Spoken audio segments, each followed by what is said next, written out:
लंका की धरती पर भीषण युद्ध चल रहा था। भगवान श्री राम की सेना और रावण की सेना आमने सामने थी। हर तरफ धनुष की टंकार, तलवारों की आवाज और वीरों की गर्जना सुनाई दे रही थी। तभी रावण के पुत्र मेघनाद ने अपनी दिव्य शक्ति का प्रयोग किया। वह शक्ति सीधे लक्ष्मण जी को लगी और वे मूर्छित होकर भूमि पर गिर पड़े।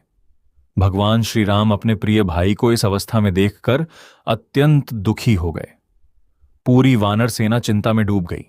उसी समय वैद्य सुषेण ने लक्ष्मण जी की जांच करके कहा, यदि सूर्योदय से पहले हिमालय पर्वत से संजीवनी बूटी लाकर उन्हें दी जाए तभी उनके प्राण बच सकते हैं।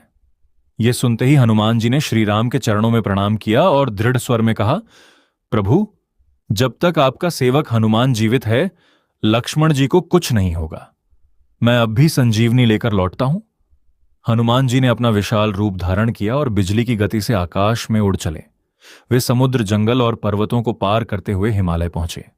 वहां अनेक दिव्य जड़ी बूटियां चमक रही थीं, लेकिन संजीवनी बूटी को पहचानना बहुत कठिन था। समय तेजी से बीत रहा था। तब हनुमान जी ने बिना एक पल गंवाए अपनी अपार शक्ति से पूरा पर्वत ही उठा लिया और उसे लेकर लंका की ओर उड़ चले। यह अद्भुत दृश्य देखकर देवता भी उनकी जय जयकार करने लगे। सूर्योदय से पहले हनुमान जी युद्ध भूमि में पहुंच गए। वैद्य सुषेण ने संजीवनी बूटी निकालकर औषधि तैयार की और लक्ष्मण जी को दी। कुछ ही क्षणों में लक्ष्मण जी ने अपनी आंखें खोल दीं और स्वस्थ होकर उठ बैठे। अपने भाई को स्वस्थ देखकर भगवान श्री राम की आंखों में खुशी के आंसू आ गए।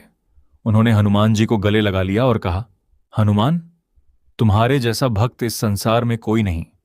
तुम्हारी भक्ति, सेवा और समर्पण सदैव अमर रहेंगे।